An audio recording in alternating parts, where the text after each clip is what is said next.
बिस्मिल्लाहिर्रहमानिर्रहीम। अस्सलाम वालेकुम डियर स्टूडेंट्स। आज 6 सितंबर है और आज हम डिस्कस कर रहे हैं एनजी कॉन का फुल लेंथ पेपर जो आज के डेट हुआ था, जिसमें थ्रू आउट कंप्लीट सिलेबस आपका आया था। तो उसमें से हम फ़िज़िक्स पोर्शन को डिस्कस कर रहे हैं। आपके साथ पहला क्वेश्चन है कि a car goes straight from a point A to a point B with a velocity of 40 meters per second and returns back with a velocity of 60 meters per second. The average velocity is. Students, ये जो आपके साथ question है तो ये average velocity के उस shortcut का क्वेश्चन है जिसमें आपके साथ जो है वो डिस्टेंसेस जो हैं ये दोनों केसेस में सेम हैं, लेकिन टाइम्स जो हैं दोनों के वो डिफरेंट हैं। तो ऐसे केस में जो एवरेज वेलोसिटी होती है वो आपके साथ हार्मोनिक मीन होती है। तो एवरेज वेलोसिटी का आपके साथ फार्मूला यहाँ पे होगा 2v1 v2 divided by v1 plus v2। आपके साथ 2 इंटू 40 इंटू 60 जब आप मल्टीप्लाई करेंगे तो आपके साथ 4800 ऑप्शन आ जाएगा, और v1 प्लस v2 आप करेंगे 40 प्लस 60 तो आपके साथ 100 ऑप्शन आ जाएगा। इसको सॉल्व करेंगे तो हमारा आंसर जो होगा वो आपके साथ 48 होगा। तो स्टूडेंट्स ये ऑप्शन जो है ये मौजूद नहीं है ऑप्शंस में, तो इसलिए हम करेक्ट ऑप्शन जो है वो डेल्टा की तरफ जाएंगे। तो हमारा पहले एमसीक्यू में करेक्ट ऑप्शन जो है वो डेल्टा है, नन ऑफ दीज।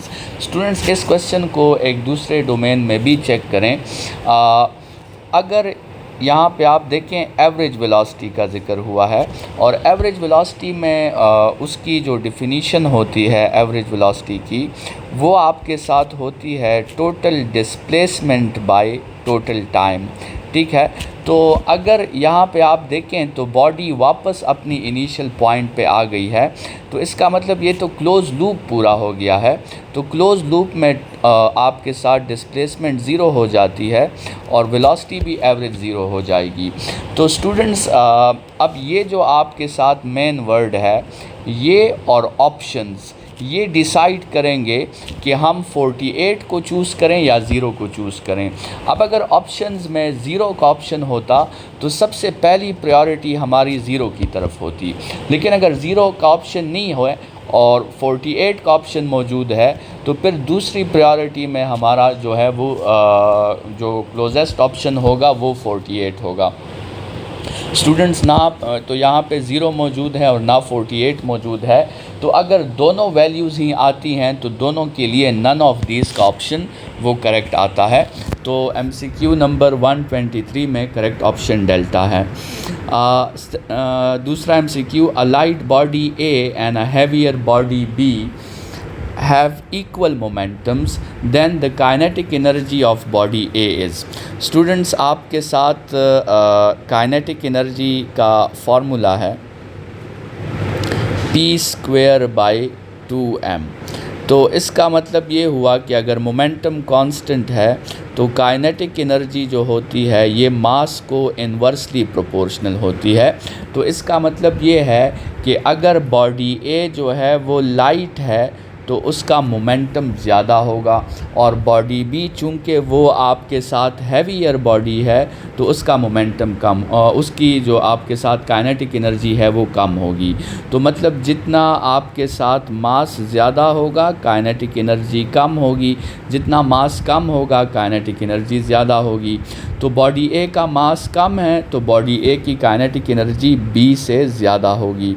तो इसमें आपके साथ 124 में करेक्ट ऑप्शन अल्फ़ा है। स्टूडेंट्स, 125 को देखें। Angular displacement can be expressed as. Angular displacement इन तीनों यूनिट्स में एक्सप्रेस हो सकता है। तो वैसे अगर एसआई यूनिट की बात होती फिर तो हम बीटा को चूज़ करते, लेकिन फ़िलहाल आपके साथ जो है सिर्फ यूनिट्स की बात हुई है, तो करेक्ट ऑप्शन आपके साथ डेल्टा है। A simple pendulum has a frequency of 2 Hz. How long will it take to move from mean position to extreme position. Students, एक वाइब्रेशन तब कंप्लीट होता है जब बॉडी मीन से एक एक्सट्रीम तक जाए, एक एक्सट्रीम से वापस मीन तक आए, उस मीन से दूसरे एक्सट्रीम तक जाए और उस दूसरे एक्सट्रीम से वापस मीन तक आए, तो एक वाइब्रेशन कंप्लीट हो जाता है। तो इसका मतलब मीन टू एक्सट्रीम जो होगा ये आपके साथ T/4 के इक्वल होगा। तो स्टूडेंट्स, हमने T/4 मालूम करना है। सबसे पहले तो हमें फ्रीक्वेंसी गिवन है, हम इस फ्रीक्वेंसी को टाइम पीरियड में कन्वर्ट कर लेते हैं। तो इसका जो टाइम पीरियड होगा वो 1/2 होगा। 1/2 का मतलब आपके साथ 0.5 आ जाएगा। अब 0.5 को आपने दोबारा 4 पे डिवाइड करना है, तो 0.5 को आप 4 पे डिवाइड करें तो आपका आंसर 0.12 राउंड अबाउट समथिंग आएगा। तो इससे आपका आंसर जो है वो अल्फ़ा आता है। ठीक है, तो वैसे आप देखें 0.5 को अगर आप 4 पे डिवाइड करेंगे, 0.5 को 4 पे, तो ये पॉइंट कैंसिल करके आप नीचे जो है वो 40 लिख देंगे। तो ये 5/40 से 1/8 आता है और 1/8 वैल्यू आपको याद होनी चाहिए, इससे 0.125 आता है। तो करेक्ट ऑप्शन आपके साथ अल्फ़ा है। The specific heat of a gas. Student, specific heat का फार्मूला है C = ΔQ divided by M ΔT। और ये किस प्रोसेस में पूछ रहे हैं? आइसोथर्मल में।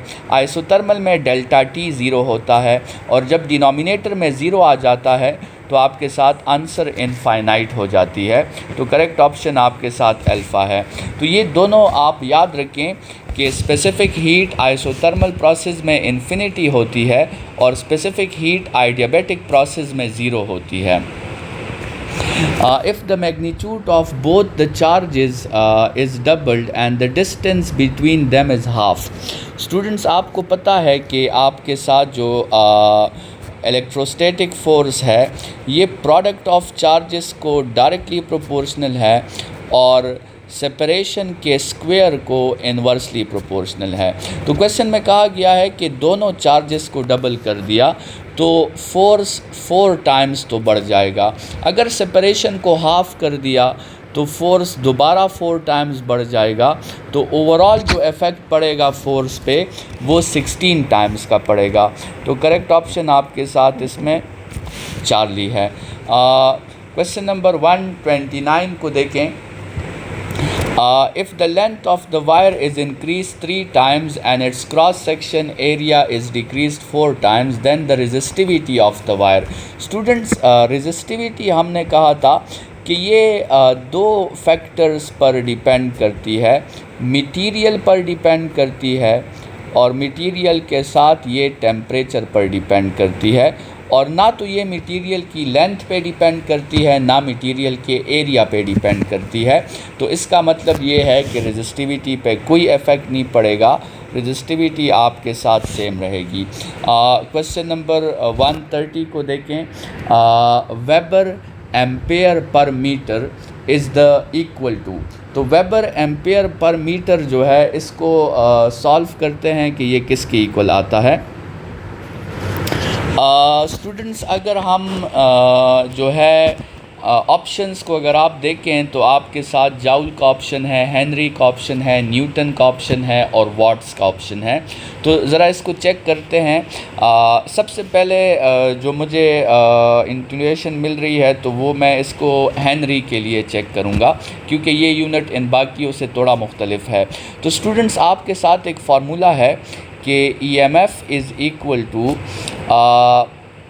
L delta I divided by delta T।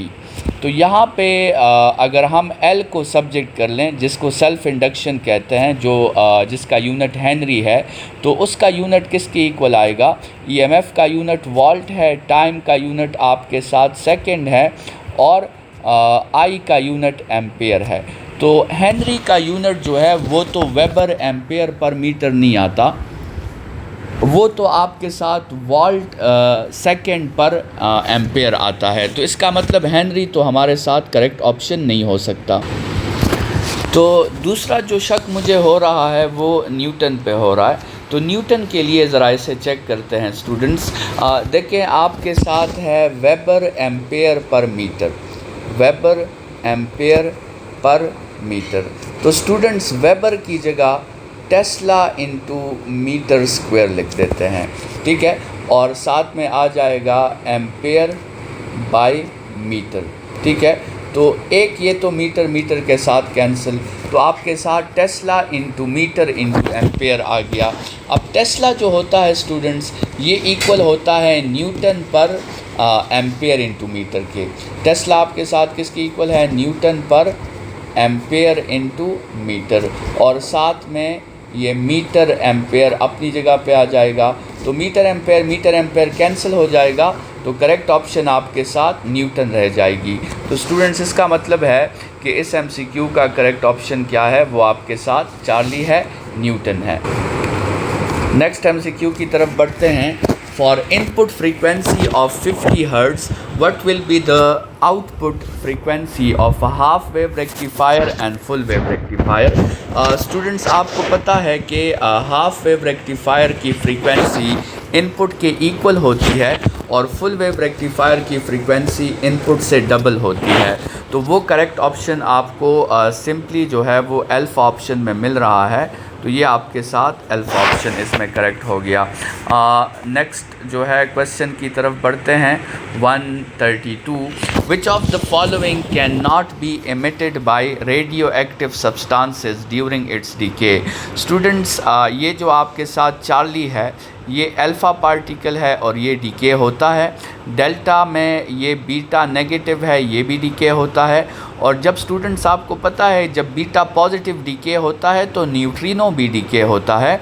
तो इसका मतलब ये हुआ कि प्रोटॉन जो है वो अल्फ़ा रेडियो एक्टिविटी में डीके नहीं हो सकता। तो अल्फ़ा ऑप्शन है। The area of acceleration displacement curve, acceleration displacement curve का एरिया स्टूडेंट्स अगर आप वाई एक्सिस पे जो है एक्सेलरेशन को प्लॉट करें और एक्स एक्सिस पे डिस्प्लेसमेंट को प्लॉट करें और आपके साथ एक कर्व आ जाए तो इस कर्व का एरिया किसे रिप्रेजेंट करेगा? तो स्टूडेंट्स एरिया का मतलब प्रोडक्ट होता है, प्रोडक्ट का मतलब एडी। अच्छा एडी का ज़रा हम यूनिट चेक कर लेते हैं। तो ए का यूनिट है मीटर पर सेकंड स्क्वायर और डी का यूनिट मीटर है। तो ये हो जाएगा मीटर स्क्वायर पर सेकंड स्क्वायर। स्टूडेंट इस क्वेश्चन को हम इस तरह करते हैं कि इसको हम डायमेंशनली ट्रीट करते हैं, मतलब देखते हैं कि कौन सा जो है ऑप्शन उसका भी यूनिट क्या आएगा, मीटर स्क्वायर पर सेकंड स्क्वायर आएगा। तो देखिए चेक करते हैं। आपके साथ पहला ऑप्शन है the total change in energy. तो स्टूडेंट्स ये तो डायमेंशनली जाउल्स के इक्वल होगा, ये तो आपके साथ मीटर स्क्वायर पर सेकंड स्क्वायर के इक्वल नहीं होगा। फिर बीटा ऑप्शन है इम्पल्स, इम्पल्स जो है वो तो डायमेंशनली मोमेंटम के इक्वल होगा, वो भी मीटर स्क्वायर पर सेकंड स्क्वायर के इक्वल नहीं हो सकता। तीसरा ऑप्शन है momentum per unit mass. Students momentum per unit mass से वेलोसिटी आती है और वेलोसिटी का जो डायमेंशन होता है वो मीटर पर सेकंड होता है। तो ये ऑप्शन भी नहीं हो सकता। डेल्टा जो है वही करेक्ट होगा क्योंकि पहले तीन तो गलत साबित हो गए हैं, लेकिन फिर भी इसे चेक कर लेते हैं। Change in kinetic energy per unit mass. Students आप ज़रा देखें काइनेटिक एनर्जी का फार्मूला क्या है, हाफ एम वी स्क्वायर, और अगर इसको मास पे डिवाइड कर दें तो दोनों कैंसिल आउट हो जाएंगे, तो डायमेंशनली वो वी स्क्वायर रह जाएगा और वी स्क्वायर का यूनिट क्या आता है, मीटर स्क्वायर पर सेकंड स्क्वायर। तो इसका मतलब करेक्ट ऑप्शन डेल्टा ही है। नेक्स्ट क्वेश्चन है a force of 10 newton is applied on a body for 3 seconds and the corresponding displacement is 6 metres. Student सबसे पहले तो आप इस तरह करें कि डिस्प्लेसमेंट और टाइम से वेलोसिटी फाइंड कर लें। तो वेलोसिटी होती है डिस्प्लेसमेंट बाय टाइम, तो उसकी वैल्यू आपके साथ आ जाएगी 2 मीटर्स पर सेकेंड, ठीक है। और अब वेलोसिटी फाइंड करने के बाद आप क्या करें कि आप पावर का फार्मूला यूज़ कर लें। Power is the dot product of force and velocity, ठीक है। तो वेलोसिटी की वैल्यू 2 आई है और फोर्स की वैल्यू 10 है, तो आपके साथ 2 × 10 से करेक्ट ऑप्शन 20 आ जाएगा, 20 watts. Question number 125 a flywheel rotates at a constant speed of 3000 rpm. The angle subscribed by the shaft in 1 second is. तो स्टूडेंट्स सबसे पहले तो आपके साथ ये जो ओमेगा गिवन है जिसकी वैल्यू आपके साथ है 3000 rpm, इस rpm को हम कन्वर्ट कर देते हैं किस में, रेडियंस पर सेकंड में। तो इसका तरीका ये होगा कि हम 3000 को मल्टीप्लाई कर देंगे 2 पाई बाई 60 के साथ। तो स्टूडेंट्स इसको सॉल्व करते हैं। आपके साथ देखें 2 इंटू 3000 से ऊपर 6000 आ जाएगा, तो 6000 पाई डिवाइडेड बाई 60, 0 0 के साथ कैंसिल और 6 6 के साथ, तो 100 पाई आपका आंसर आ जाएगा, 100 पाई रेडियंस पर सेकंड। तो इस यूनिट को ज़रा आप देखें तो आपको पता चल जाएगा कि 1 सेकंड में कितने रेडियंस कवर हो रहे हैं, 100 पाई। और वही आपसे पूछा था कि 1 सेकंड में कितने रेडियंस, कितना एंगल कवर होगा, तो करेक्ट ऑप्शन स्टूडेंट्स इसमें हमारा चार्ली होगा, 100 पाई रेडियन।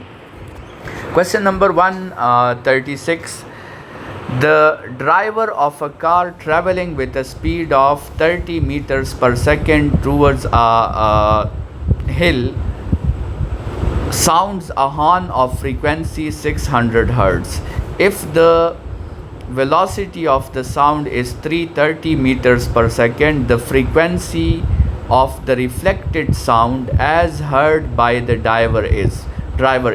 स्टूडेंट्स ये क्वेश्चन थोड़ा सा ट्रिकियर क्वेश्चन है डॉपलर्स इफ़ेक्ट पे, और इस क्वेश्चन पे आपने 2 दफ़ा डॉपलर्स इफ़ेक्ट अप्लाई करना होगा। इस क्वेश्चन को ज़रा फिज़िकली इंटरप्रेट करने की कोशिश करें।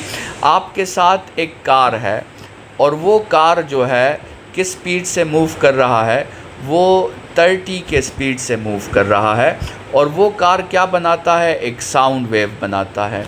वो साउंड वेव आपके साथ एक वॉल से टकरा कर क्या हो जाती है, बाउंस बैक हो जाती है। तो एक तो जो साउंड वेव जा रही है उसकी फ्रीक्वेंसी में भी फ़र्क आ जाएगा, और उस वक्त आपके साथ ये कार जो है ये सोर्स की तरह एक्ट करेगा, और ये वॉल जो है ये रिसीवर की तरह एक्ट करेगा। लेकिन जब वो साउंड वेव रिफ्लेक्ट होके वापस आ जाएगी तो फिर आपके साथ सिचुएशन ऐसी होगी कि फिर ये वॉल सोर्स की तरह एक्ट करेगा, और ये जो कार उस तरफ जा रहा है ये फिर रिसीवर की तरह एक्ट करेगा। तो स्टूडेंट्स एक तो डॉपलर्स इफ़ेक्ट का केस आपको अप्लाई करना होगा कि the source is moving towards the receiver, और दूसरा डॉपलर्स इफ़ेक्ट का केस आपको अप्लाई करना होगा कि the receiver is moving towards the source. तो दोनों के इफ़ेक्ट को फिर कंबाइनली हम सॉल्व करेंगे। तो ये क्वेश्चन थोड़ा सा ट्रिकियर है, लेकिन देखें इसको सॉल्व करते हैं। सबसे पहली बात, जैसे हमने कहा, सबसे पहली बात इस पहले पोर्शन को सॉल्व करते हैं, when the source is moving. Students इस सिचुएशन में एफ डैश का फार्मूला होता है v divided by v minus a into F. v आपके साथ 330 है और v माइनस a 330 माइनस 30 हो जाएगा, तो आपके साथ 300 रह जाएगा। मतलब न्यूमरेटर में 330, डिनोमिनेटर में 300, और इसको मल्टीप्लाई कर देंगे जो कि फ्रीक्वेंसी है 600। 330 बाई 300 से आपके साथ 1.1 आ जाएगा, और 1.1 को अगर हम 600 के साथ मल्टीप्लाई करें तो 600 और उसका 0.1 ले लें तो आपके साथ 60। तो ये एफ डैश जो हो जाएगी ये हो जाएगी 660 हर्ट्ज़। मतलब ये जो फ्रीक्वेंसी इस वॉल को डिटेक्ट होगी ये कितनी होगी, 660। अच्छा, रिफ्लेक्शन के बाद भी ये कितनी हो जाएगी, 660 हर्ट्ज़। अब सोर्स ने 600 की वेव प्रोड्यूस नहीं की, 660 की प्रोड्यूस की है। अब हम दोबारा फार्मूला यूज़ करेंगे कि the receiver is moving towards the source. उस केस में स्टूडेंट्स फार्मूला है F dash is equal to V plus B divided by V into F, और v प्लस बी हो जाएगा 330 प्लस 30 तो उससे आपके साथ 360 डिवाइडेड बाय 330, और अब इसको आपने किसके साथ मल्टीप्लाई करना है, 660 के साथ मल्टीप्लाई करना है। स्टूडेंट्स यहाँ तक अगर आप क्वेश्चन को सॉल्व कर लें और आप ऑप्शंस को देखें तो आगे सॉल्व करने की ज़रूरत नहीं है। एक ही ऑप्शन इसका आता है और वो आपके साथ क्या आता है, 720 हर्ट्ज़ आता है, क्योंकि ये जो एफ डैश की फ्रीक्वेंसी जो ये कार डिटेक्ट करेगा ये तो 660 से भी ज़्यादा होगी।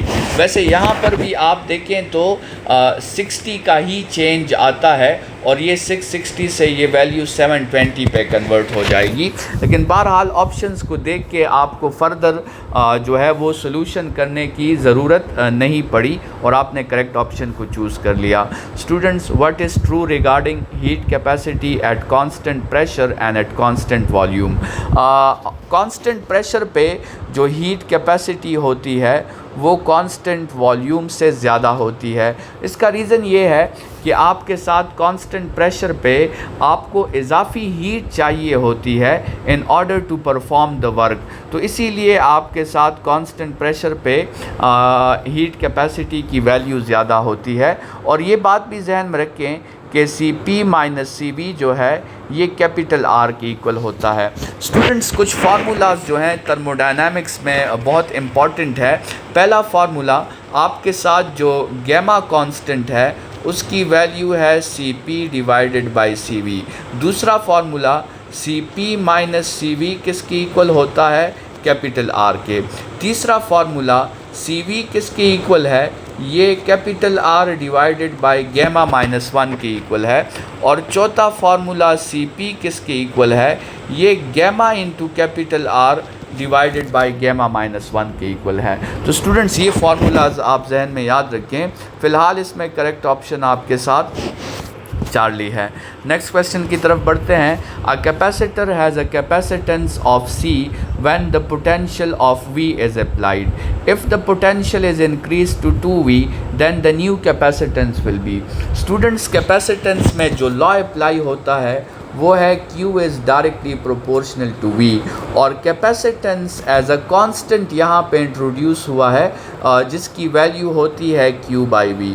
स्टूडेंट्स, जब आप वोल्टेज को डबल करते हैं तो उसकी वजह से चार्ज भी डबल हो जाता है और जिसकी वजह से रेशो पे कोई असर नहीं पड़ता, तो कैपेसिटेंस वही रहेगी चाहे वोल्टेज V हो चाहे वोल्टेज 2V हो। तो करेक्ट ऑप्शन आपके साथ अल्फ़ा है।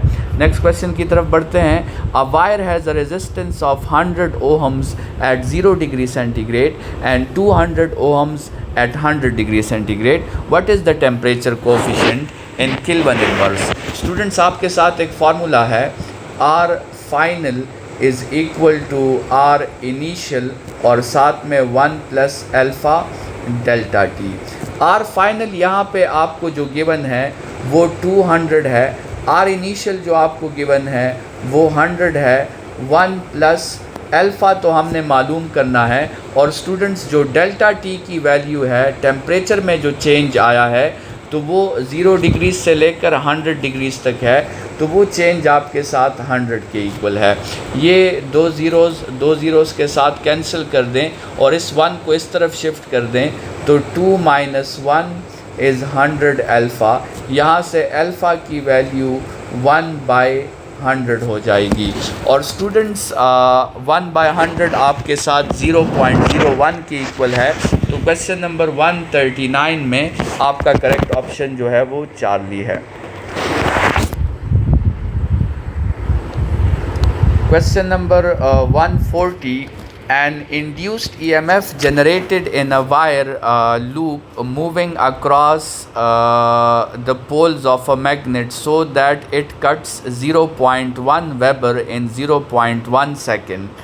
तो स्टूडेंट्स, हम इस तरह करते हैं कि फार्मूला यूज़ करते हैं। इंड्यूस्ड EMF का फार्मूला है -n change in flux divided by change in time. n की वैल्यू 1 है, चेंज इन फ्लक्स 0.1 है, चेंज इन टाइम भी 0.1 है, दोनों कैंसिल तो -1। तो वो आपके साथ बीटा ऑप्शन में 1 वोल्ट मौजूद है, तो उसी के साथ हम जाएंगे।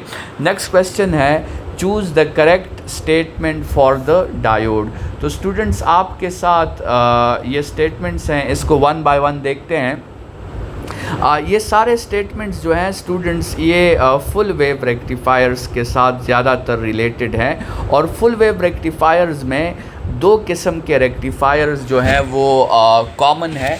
एक आपके साथ centre tab full wave rectifier है और एक आपके साथ ब्रिज फुल वेव रेक्टिफायर है। लेकिन हमारे केपी के सिलेबस में, बुक में जो रेक्टिफायर गिवन है वो सेंटर टैब रेक्टिफायर गिवन है। तो अगर नाम स्पेसिफाई ना हो तो हम जो है सेंटर टैब के साथ उस क्वेश्चन को डील करेंगे। अब सेंटर टैब रेक्टिफायर में आपको पता है कि दो डायोड्स होते हैं और वो दो डायोड्स अल्टरनेटिंगली काम करते हैं। मतलब पहले साइकिल में एक डायोड काम करता है और फिर दूसरे साइकिल में दूसरा डायोड काम करता है। लेकिन ब्रिज रेक्टिफायर में 4 डायोड्स होते हैं और उसमें 2 डायोड्स साइमल्टेनियसली काम करते हैं। मतलब पहले साइकिल के लिए भी 2 डायोड्स काम करते हैं और दूसरे साइकिल के लिए भी 2 डायोड्स काम करते हैं। तो स्टूडेंट्स अब ऑप्शंस को देखते हैं। In a full wave rectifier, one diode conduct electricity in one half cycle and the other diode in the other half cycle। ये ऑप्शन तो सेंटर टैप के लिए बिल्कुल करेक्ट है। लेकिन बीटा को देखते हैं। In a full wave rectifier both the diodes work simultaneously. Students अगर ये ब्रिज की बात कर रहे हैं तो फिर तो ठीक है, लेकिन सेंटर टैप के लिए ये बात ठीक नहीं है। Efficiency of a full wave and half wave is same, ये बात गलत है। हाफ वेव की इफ़िशेंसी तकरीबन 41% राउंड अबाउट होती है कि 48% होती है और फुल वेव की इफ़िशेंसी 80% से अबव होती है। Full wave rectifier is by directional, नहीं ये बात भी गलत है। चाहे हाफ वेव रेक्टिफायर हो चाहे फुल वेव रेक्टिफायर हो, ये यूनी डायरेक्शनल होते हैं। तो मतलब करेक्ट ऑप्शन आपके साथ अल्फ़ा है। Next question, a train of a length 150 meters is moving towards north with a speed of 10 meters per second। A parrot flies at the speed of 5 meters per second towards the south along the runway track. The time taken by the parrot to cross the train is। Students ये relative velocity का concept है और relative velocity में जब आपके साथ velocities की directions एक दूसरे को ऑपोजिट होती हैं तो फिर हम उन दोनों को ऐड करते हैं। तो रिलेटिव वेलोसिटी आपकी 15 हो जाएगी, डिस्टेंस जो है वो 150 है, टाइम हमने मालूम करना है। टाइम का फार्मूला आपके साथ है स्टूडेंट्स डिस्टेंस बाय स्पीड। तो 150 बाय 15 से आपके साथ 10 सेकेंड्स आंसर आ जाएगा। तो करेक्ट ऑप्शन आपके साथ बीटा है। नेक्स्ट क्वेश्चन है, work done will be zero. Students आपके साथ वर्क का जो ग्राफ है थीटा के साथ, तो वो ऐसा ग्राफ है और वो 90 एंगल पे वर्क 0 होता है और 270 एंगल पे 10 होता है। तो वो आपके साथ ऑप्शन 40 में मौजूद है। क्वेश्चन 144 को देखें। A body moving with constant angular velocity on a circle, then the magnitude of angular acceleration is. Students जब आपके साथ ओमेगा जो है, ओमेगा अगर वो आपके साथ कांस्टेंट है तो इसका मतलब ये है कि टॉर्क भी 0 है और अल्फ़ा भी 0 है। तो एंगुलर एक्सेलरेशन की वैल्यू आपके साथ क्या होगी, वो 0 होगी। 145 क्वेश्चन को देखें। 145 क्वेश्चन में आपसे कहा जा रहा है कि फोर्स और डिस्प्लेसमेंट की 4 वैल्यूज़ गिवन हैं। इनमें से कौन सा केस ऐसा है जो सिंपल हार्मोनिक मोशन को फॉलो करता है। स्टूडेंट सिंपल हार्मोनिक मोशन पे जो फोर्स अप्लाई होती है वो रिस्टोरिंग फोर्स होती है और रिस्टोरिंग फोर्स का formula according to Hooke's law वो F is equal to minus K X है। तो इसका मतलब ये होगा कि F बाई एक्स जो होगा वो आपके साथ एक कांस्टेंट वैल्यू के इक्वल होगा और वो वैल्यू नेगेटिव होनी चाहिए। स्टूडेंट्स ये तमाम बातें जो हैं डेल्टा ऑप्शन के साथ सूट कर रही हैं, क्योंकि डेल्टा ऑप्शन में आप F बाई एक्स करें तो वो -2 के इक्वल होता है और -2 एक कांस्टेंट वैल्यू है। तो आपके साथ 145 में डेल्टा ऑप्शन है। Question number 146, consider a process shown in the figure और then during this process the work of the system. Students आपके साथ अगर देखें तो ये ग्राफ तो मुझे क्लियर नहीं लग रहा, लेकिन मेरे ख़्याल में ये ऐसा एक ग्राफ है, और इस ग्राफ में वो आपसे कह रहे हैं कि वर्क पे क्या असर हो रहा है। तो स्टूडेंट्स, ये जो आपके साथ ग्राफ है ये प्रेशर इनटू वॉल्यूम का ग्राफ है। प्रेशर इनटू वॉल्यूम का जो आपके साथ ग्राफ होता है, इसका एरिया आपको वर्क शो करता है। तो देखिए स्टूडेंट्स, जिस तरह वॉल्यूम बढ़ता जा रहा है और प्रेशर भी चेंज होता जा रहा है, तो इसके अंदर जो एरिया है वो एरिया भी आहिस्ता आहिस्ता बढ़ता जा रहा है। तो अगर एरिया बढ़ता जा रहा है थ्रू आउट, तो इसका मतलब वर्क भी बढ़ता जा रहा है। तो हमारा करेक्ट ऑप्शन इसमें अल्फ़ा होगा कि the work continuously increases. Next question की तरफ बढ़ते हैं। Question number 147, 2 point charges exert a force of 20 Newton when a dielectric constant 2 is present. If the dielectric is removed, what will be the effect? तो students, आपको पता है कि dielectric जो है वो फोर्स को उसी फैक्टर से रिड्यूस कर देता है। तो अगर डाइलेक्ट्रिक की मौजूदगी में 20 न्यूटन है और उस डाइलेक्ट्रिक की वैल्यू 2 है, तो अगर हम डाइलेक्ट्रिक को हटा देंगे तो फोर्स आपके साथ 20 × 2 हो जाएगा, मतलब फोर्स आपके साथ 40 न्यूटन हो जाएगा। स्टूडेंट्स, अगर इस डाइलेक्ट्रिक की वैल्यू 5 होती तो फिर फोर्स 100 न्यूटन हो जाता। तो डाइलेक्ट्रिक की वैल्यू के साथ आपने उसको मल्टीप्लाई करना होता है। तो करेक्ट ऑप्शन यहाँ पे चार्ली है। नेक्स्ट क्वेश्चन है, a car battery has an EMF of 12 volt and the internal resistance of 5 × 10⁻⁻2 ohms. It draws a current of 60 ampere. The terminal potential difference of the battery will be. तो 148 में हमने terminal potential difference मालूम करना है। Students, terminal potential difference का जो formula है वो होता है EMF minus I × small r। तो EMF आपके साथ 12 गिवन है, माइनस I की वैल्यू 60 है, और करंट जो होगा उसकी जगह 5/100 लिख लेते हैं। 5 × 10⁻⁻2 था, तो 5/100 लिख लेते हैं। अच्छा, अब इसको ये 0 0 के साथ कैंसिल, और ये 2 हो जाएगा, और ये कैंसिल होके 3 हो जाएगा। 12 - 3 से आपके साथ 9 वोल्ट आता है। तो स्टूडेंट्स, आपका करेक्ट ऑप्शन हुआ 9 volt. Question number 159, if the value of magnetic flux is 10 when the magnetic lines of force containing magnetic field strength of 1 Tesla passing through a unit area of 10 meter square, then the angle between magnetic field and unit area is। तो students, ये flux का formula है, और flux के formula में हम जो है एंगल फाइंड कर लेते हैं। तो आपके साथ नॉर्मली जो फ्लक्स का फार्मूला होता है वो फ्लक्स का फार्मूला है BA cos θ, ठीक है। और यहाँ पर फ्लक्स की वैल्यू कितनी है? फ्लक्स की वैल्यू है 10, और B की वैल्यू कितनी है? B की वैल्यू है 1, और एरिया की वैल्यू है 10। अच्छा, इसमें आप देखें कि फ्लक्स जो है वो किसके इक्वल आ रहा है? फ्लक्स सिंपल BA के इक्वल आ रहा है। मतलब ये जो क्वेश्चन में जिस फ्लक्स की बात की जा रही है, ये फ्लक्स कौन सा फ्लक्स है? ये फ्लक्स आपके साथ मैक्सिमम फ्लक्स है। स्टूडेंट्स, मैक्सिमम फ्लक्स कब होता है? जब आपके साथ एक एरिया जो होता है वो एरिया मैग्नेटिक फील्ड को कैसे पड़ा हो?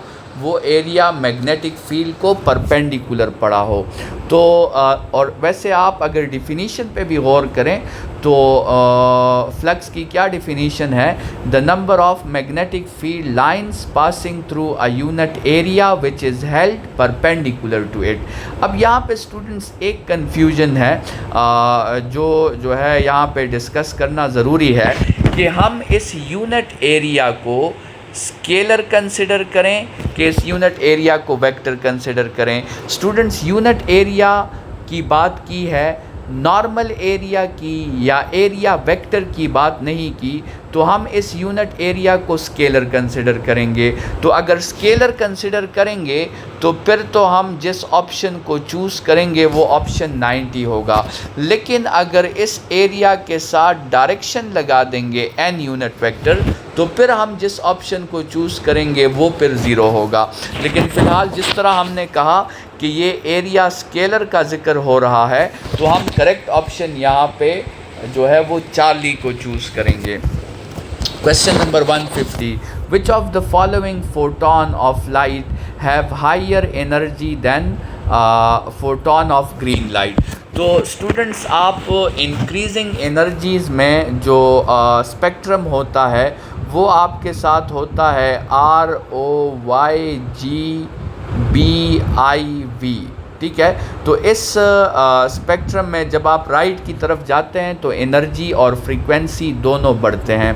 तो वो आपसे कह रहे हैं कि ग्रीन लाइट से बड़ी एनर्जी का फोटोन बताएं। तो स्टूडेंट्स, वो या इंडिगो है और या फिर वायलेट है। तो करेक्ट ऑप्शन जो आपके साथ उनमें मौजूद है वो वायलेट है। Question number 151, the active amount of a radio active substance left after 1 hour whose half life is 20 minutes। Students, जिसका हाफ लाइफ 20 मिनट्स है उसके लिए अगर आप 1 आवर वेट करेंगे तो इसका मतलब आपको 3 हाफ लाइफ्स वेट करना होगा। 3 हाफ लाइफ्स वेट करने का मतलब ये है कि आपको नंबर ऑफ़ एटम्स 3 दफ़ा 2 पे डिवाइड करने होंगे। तो 1 है, 1 को एक दफ़ा 2 पे डिवाइड करेंगे 1/2 आ जाएगा, फिर 2 पे डिवाइड करेंगे 1/4 आ जाएगा, फिर 2 पे डिवाइड करेंगे तो 1/8 आ जाएगा। तो करेक्ट ऑप्शन आपके साथ 151 में जो है वो आपके साथ क्या हो गया है, अल्फ़ा आपके साथ इसमें करेक्ट ऑप्शन हो गया है। Question 152, a force of 2 Newton acts on a mass if the momentum of the mass changes by this much. Force given है, चेंज इन मोमेंटम गिवन है, टाइम रिक्वायर्ड है। स्टूडेंट्स, फोर्स का formula है change in momentum by time. तो time का formula हो जाएगा change in momentum by force. तो 120/2 से 60 सेकेंड्स आपके साथ करेक्ट ऑप्शन आ जाएगा। नेक्स्ट क्वेश्चन है, 2 blocks A and B having masses of 3 kg and 4 kg are raised to the same height from Earth. The ratio of gravitational potential of A to that of B is। Students, हमने कहा था कि gravitational potential energy जो है वो तो body के mass dependent होती है, लेकिन ग्रेविटेशनल पोटेंशियल जो है वो बॉडी का मास डिपेंडेंट नहीं होता। यहाँ पे वो फार्मूलाज थोड़े से रिकॉल कर देते हैं। जो ग्रेविटेशनल पोटेंशियल एनर्जी होती है जिसको हम U कहते हैं, उसका फार्मूला है -G mass of earth mass of body divided by R। जबकि ग्रेविटेशनल पोटेंशियल जिसको हम V कहते हैं उसका फार्मूला है -G me/r। तो स्टूडेंट्स, ये जो ग्रेविटेशनल पोटेंशियल है ये प्लैनेट कांस्टेंट है, ये बॉडी के मास पे डिपेंड नहीं करता। तो मास चाहे डिफरेंट भी हो, ग्रेविटेशनल पोटेंशियल जब तक पॉइंट सेम है, ग्रेविटेशनल पोटेंशियल जो है वो आपके साथ सेम रहेगा। और इन्होंने कहा है कि उनको सेम हाइट्स तक पहुंचाना है, मतलब फाइनल पॉइंट दोनों का सेम है। The angle between linear and angular velocity is. Students, आपके साथ फार्मूला है V = ओमेगा क्रॉस R। और स्टूडेंट्स, आपको पता है कि क्रॉस प्रोडक्ट का जो रिज़ल्ट होता है ये दोनों इंडिविजुअल्स को परपेंडिकुलर होता है। तो ओमेगा और V में जो एंगल होगा हमेशा वो 90 रहेगा। नेक्स्ट क्वेश्चन की तरफ बढ़ते हैं। Question number 155, the angle between particles velocity and wave velocity and transverse wave is. Students, आपके साथ जो है ट्रांसवर्स वेव्स में आपको पता है कि पार्टिकल्स जो वाइब्रेशन करते हैं वो वेव की वेलोसिटी को परपेंडिकुलर वाइब्रेशंस करते हैं। तो सिंपल सा क्वेश्चन है, इसमें एंगल जो होगा वो π/2 होगा। 2 charges of Q1 and Q2 are situated at some distance apart at the point exactly midway between them. Students, equal and opposite charges में याद रखें कि उनके मिडवे में इंटेंसिटी जो है वो सबसे हाईएस्ट होती है और पोटेंशियल उनके दरमियान ज़ीरो होता है। तो इसका मतलब ये हुआ कि 156 में आपके साथ करेक्ट ऑप्शन जो है यहाँ पे चार्ली होगा। The electric field is not zero but the potential is zero. Question number 157, if a current is passed in a spring. Students, आप स्प्रिंग को हम थोड़ा सा इस तरह ड्रा कर लेते हैं कि स्प्रिंग का एक लूप ड्रा कर लेते हैं और थोड़ी देर जो है जगह बाद स्ट्रिंग का दूसरा लूप ड्रा कर लेते हैं। अगर इस पहले लूप में करंट पास होगा और ये मैग्नेटिक फील्ड बनाएगा, let's suppose from north to south, और ये वाला भी मैग्नेटिक फील्ड बनाएगा नॉर्थ टू साउथ, तो स्टूडेंट्स ये दो लूप्स क्या करेंगे, ये दो लूप्स एक दूसरे को अट्रैक्ट करेंगे। तो जब ये अट्रैक्ट करेंगे तो वो पूरा स्प्रिंग जो है कंप्रेस होने की कोशिश करेगा। तो 157 में आपके साथ करेक्ट ऑप्शन जो है वो अल्फ़ा है। नेक्स्ट क्वेश्चन है 158, a charge moves in a magnetic field B with a velocity v making an angle of theta with b. The force on magnetic force will be maximum if. Students, force जो है magnetic force उसका formula है QVB sin theta, और ये maximum तब होता है जब थीटा की वैल्यू आपके साथ 90 हो। तो करेक्ट ऑप्शन इसमें चार्ली है। फोटो इलेक्ट्रिक इफेक्ट जो है ये लाइट का पार्टिकल नेचर है, तो इसमें करेक्ट ऑप्शन बीटा है। Two identical balls A and B collide elastically. Students, जब दो आइडेंटिकल बॉल्स होते हैं तो उसमें आप शॉर्टकट याद रखें कि वेलोसिटीज़ जो हैं बिल्कुल इंटरचेंज हो जाती है। तो ये आपसे कह रहे हैं कि कोलिजन से पहले वेलोसिटी 0.5 और -0.3 थी, तो कोलिजन के बाद वेलोसिटी 0.3 और -0.5 हो जाएगी। और ये करेक्ट ऑप्शन आपके साथ क्वेश्चन नंबर 160 में जो करेक्ट ऑप्शन है वो आपके साथ कौन सा ऑप्शन है, वो आपके साथ चार्ली ऑप्शन आ रहा है, +0.3 और -0.5। तो ये आपके साथ जो है करेक्ट ऑप्शन आ गया है। अच्छा, अब नेक्स्ट की तरफ बढ़ते हैं। इस क्वेश्चन को थोड़ा सा आप जो है मतलब डायग्रामेटिकली भी समझने की कोशिश करें। ये एक बॉडी है, इसकी वेलोसिटी क्या थी, 0.5 थी। ये दूसरी बॉडी है, इसकी वेलोसिटी क्या थी, -0.3 थी। मतलब ये अपोजिट डायरेक्शन में मूव कर रहे हैं। अब दोनों कोलाइड हुई तो जो आपके साथ राइट की तरफ जा रही थी अब वो किस तरफ जाने लगी, लेफ़्ट की तरफ, और जो लेफ़्ट की तरफ जा रही थी अब वो राइट की तरफ जाने लगी। तो ये जो आपके साथ वेलोसिटी होगी -0.3 ये इसको मिल जाएगी, और ये जो वेलोसिटी होगी 0.5 ये इसको मिल जाएगी। मतलब बॉडी B जो है वो बॉडी A के डायरेक्शन को फॉलो कर लेगी और बॉडी A जो है वो बॉडी B की डायरेक्शन को फॉलो कर लेगी। तो स्टूडेंट्स, यहाँ से अगर आप देखें तो मेरे ख्याल में ये ऑप्शन हमने जो है गलत सेलेक्ट किया है।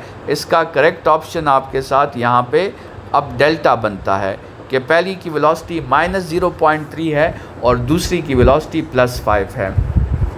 नेक्स्ट क्वेश्चन नंबर 161 की तरफ आएँ।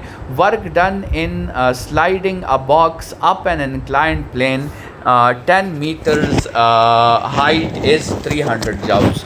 स्टूडेंट्स, आप कंसिडर करें कि एक आपके साथ जो है इंक्लाइंड प्लेन है इस तरह, और उस इंक्लाइंड प्लेन की जो हाइट है वो कितनी है, वो 10 मीटर्स है, और हमने एक बॉडी पर यहाँ तक जो है वो वर्क करना है, और वो हमने कितना वर्क किया, वो हमने किया 300 जूल्स का। वैसे स्टूडेंट्स, इसमें पोटेंशियल एनर्जी कितनी आ गई है, तो पोटेंशियल एनर्जी इसमें जो आई है उसका फार्मूला तो mgh है। mgh हो जाएगा 2 × 10 × 10, तो मतलब पोटेंशियल एनर्जी तो इसमें 200 जूल्स आई है, लेकिन हमने इस पे वर्क कितना किया है, हमने इस पे 300 जूल्स का वर्क किया है। तो इसका मतलब वो बाकी 100 जूल्स कहाँ गया होगा, तो वो फ्रिक्शंस के ख़िलाफ़ गया होगा। तो हमसे वही पूछ रहे थे, तो करेक्ट ऑप्शन इसका आपके साथ अल्फ़ा हो गया। स्टूडेंट्स, क्वेश्चन नंबर 162 है आपके साथ। A body is moving along a circular path of radius r and velocity v. If the velocity is made equal to 2v, then what is the effect of centripetal acceleration? तो students, आपको पता है centripetal acceleration का formula है v²/r। तो अगर आप velocity को डबल कर देंगे तो सेंट्रीपिटल एक्सेलरेशन आपके साथ 4 टाइम्स जो है वो बढ़ जाएगा। अच्छा, नेक्स्ट क्वेश्चन की तरफ बढ़ते हैं। Question number 163। The ratio of the nodes and antinodes in a closed organ pipe is students, closed organ pipe में जितना आपके साथ नोड्स की तादाद होती है उतनी ही आपके साथ एंटी नोड्स की तादाद भी होती है। तो अगर आप दो इक्वल वैल्यूज़ को डिवाइड करेंगे तो आपका आंसर हमेशा 1:1 आएगा। तो इसलिए 163 में आपके साथ करेक्ट ऑप्शन जो है वो चार्ली है। न्यूटन मीटर पर कूलम। स्टूडेंट्स, न्यूटन मीटर को आप देखें तो ये जाउल की इक्वल है, तो ये जाउल पर कूलम हो जाएगा। जाउल पर कूलम वोल्ट की इक्वल होता है और वोल्ट जो है ये पोटेंशियल डिफरेंस का यूनिट है। A step up transformer has a transformation ratio of 3:2। Students, formula लिख लें, VS/VP is equal to NS/NP। VS जो है वो तो हमने मालूम करनी है, VP की वैल्यू आपको 30 गिवन है, NS/NP 3:2 है। 30 × 3 90/2 से 45 आपका आंसर आ जाएगा। Formula for the P fund series is, P fund series जो है स्टूडेंट्स वो आपको पता है कि तब होता है जब आपके साथ इलेक्ट्रॉन्स हायर शेल से n = 5 की तरफ जंप करें। तो n = 5 जो है वो आपके साथ अल्फ़ा ऑप्शन में मौजूद है। Question number 167, which shows the correct relation between time of flight and maximum height. Students, दो रिलेशंस याद रखें, एक हाफ टाइम और मैक्सिमम हाइट का है। हाफ टाइम और मैक्सिमम हाइट का फार्मूला है GT²/2 और एक फुल टाइम और मैक्सिमम हाइट का फार्मूला है वो है GT²/8। तो यहाँ फुल टाइम और मैक्सिमम हाइट का फार्मूला पूछा था तो वो अल्फ़ा ऑप्शन है। Question number 168, a stationary wave has a frequency of 165 hertz frequency given है, आपको स्पीड गिवन है। आपसे पूछा गया है कि what is the distance between 2 consecutive nodes. 2 consecutive nodes मतलब λ/2 पूछा है। स्टूडेंट, सबसे पहले तो आप λ फाइंड कर लें जिसका फार्मूला है V/F। तो 330 को डिवाइड कर दें 165 से, इससे 2 आता है। अगर λ 2 है तो इसका मतलब λ/2 1 मीटर्स होगा। तो करेक्ट ऑप्शन आपके साथ चार्ली है। If the length, width and separation of the plate is doubled, what is the effect on capacitance? Students, capacitance का फार्मूला है A/ε0/d, लेकिन आप A की जगह लेंथ इंटू विड्थ लिख दें क्योंकि क्वेश्चन में लेंथ और विड्थ है। अब देखें, लेंथ को भी डबल कर दिया, विड्थ को भी डबल कर दिया, सेपरेशन को भी डबल कर दिया, तो 1 2 2 तो कैंसिल हो जाएगा, मतलब कैपेसिटेंस क्या हो जाएगी, वो डबल हो जाएगी। विच of the following is true depending upon the resistance of the coil in which the EMF is generated. Students, आपको पता है कि जनरेटेड EMF में EMF जो होता है ये सिर्फ चेंज इन फ्लक्स पर डिपेंड करता है, जबकि करंट जो होती है वो EMF मतलब चेंज इन फ्लक्स पर भी डिपेंड करती है और वो उस वायर की, उस लूप की रेजिस्टेंस पर भी डिपेंड करती है। तो यहाँ से आपको 170 में करेक्ट ऑप्शन मिल जाता है, वो आपके साथ अल्फ़ा है कि only induced current depends upon the resistance. The angle between velocity and acceleration vector at the highest point of projectile is। Students, projectile में जब आपके साथ ऐसा एक प्रोजेक्टाइल मोशन है तो उसमें आप कुछ बातें याद रखिए।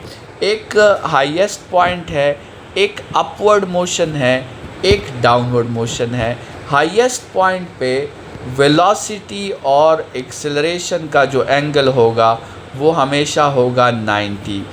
अपवर्ड मोशन में वेलोसिटी और एक्सेलरेशन का जो एंगल होगा वो 90 से बड़ा होगा, और डाउनवर्ड मोशन में वेलोसिटी और एक्सेलरेशन का जो एंगल होगा वो 90 से छोटा होगा। तो ये हाईएस्ट पॉइंट के बारे में पूछ रहे थे, हाईएस्ट पॉइंट में एंगल आपके साथ 90 होगा। Next question, what is the ratio of velocity of sound at 4 atmosphere to that of 1 atmosphere. Students, आपको पता है कि speed of sound atmospheric pressure पे डिपेंड नहीं करता, तो ये आपके साथ 1:1 ही होगा। अच्छा, क्वेश्चन नंबर 173 को देखें। If a rectangular loop passes through with velocity v above an infinite region with uniform magnetic field and intensity v, then the induced EMF is। Students, आपसे वो कह रहे हैं कि एक इनफाइनाइट रीजन है और उस इनफाइनाइट रीजन में मैग्नेटिक फील्ड है, ठीक है, ये मैग्नेटिक फील्ड है आपके साथ और उस इनफाइनाइट रीजन में, और आपसे कह रहे हैं कि इस रीजन से एक रेक्टेंगुलर लूप है इस तरह, और वो इस रीजन से पास हो रहा है, वो इस रीजन से मूव हो रहा है। तो आपसे वो कह रहे हैं कि इसमें कितना EMF बनेगा। तो स्टूडेंट्स, आप ज़रा डायग्राम को देख के डिसाइड करें कि क्या फ्लक्स में चेंज आ रहा है।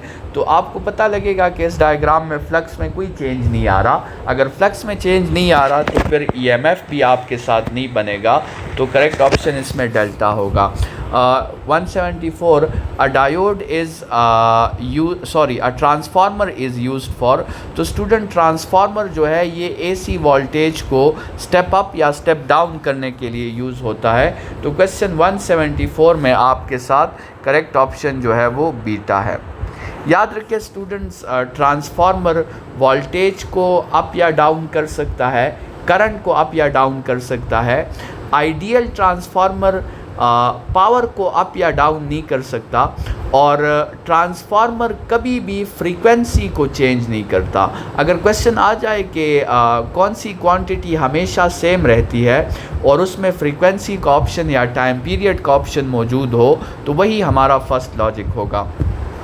Question number 157, if the half-life of a radioactive substance is 0.693 years, what is the decay constant? Students, decay constant का formula होता है 0.693 by half-life, और यहाँ तो हाफ लाइफ भी 0.693 है, तो दोनों कैंसिल हो जाएंगे। तो डीके कांस्टेंट जो होगा वो 1 पर ईयर हो जाएगा। 1 पर ईयर आपके साथ डेल्टा ऑप्शन है। तो 175 में आपका ऑप्शन डेल्टा है। Question number 176, if A is the length of the string, then what is the wavelength of the stationary wave if 16 loops are created? Students, जब stationary wave में एक लूप क्रिएट होता है तो उस एक लूप के लिए आपके साथ जो लेंथ होती है वो λ/2 के इक्वल होती है, और जो λ होता है वो 2l/1 के इक्वल होता है। लेंथ जो होती है वो 1 λ/2 के इक्वल होती है, और λ जो होती है वो 2l/1 के इक्वल होता है। तो आपके साथ जो है आपके साथ यहाँ पर जो प्रोसीजर है वो कितने लूप्स के बारे में हमसे कहा था कि 16 लूप्स बन रहे हैं।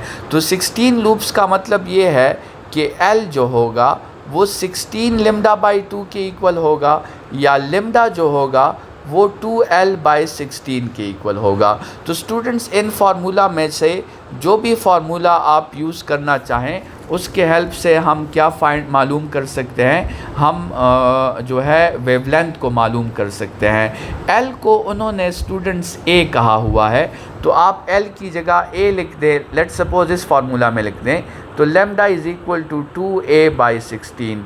तो इससे आपके साथ ऑप्शन आ जाता है 176 में a/8 आ जाता है, और a/8 आपके साथ करेक्ट ऑप्शन जो है वो बीटा में मौजूद है। स्टूडेंट्स, ये आपके साथ आज के पेपर का NG कॉन जो कि 6 सितंबर को हुआ था उसका फ़िज़िक्स का पोर्शन था। इसको एक दफ़ा देख लें, क्योंकि इस वक्त जो है आपके लिए सबसे अच्छी प्रैक्टिस जो है वो पास्ट पेपर्स के FLPs हैं, और FLPs में आप जो है NG कॉन के किप्स के या फिर स्टेप के FLPs जो हैं इस वक्त जो है वो आप प्रैक्टिस कर सकते हैं। तो ये जो टाइम है इसको FLPs के लिए दें, और जो टॉपिक्स आपके लिए फिर मुश्किल है उन टॉपिक्स को रिवाइज़ करें। और आज का लेक्चर हम यहाँ पे वाइंड अप कर रहे हैं। इंशाल्लाह कल के साथ नेक्स्ट लेक्चर के साथ मिलेंगे। तब तक के लिए अपना ख्याल रखिएगा। थैंक यू स्टूडेंट्स, खुदा हाफिज़।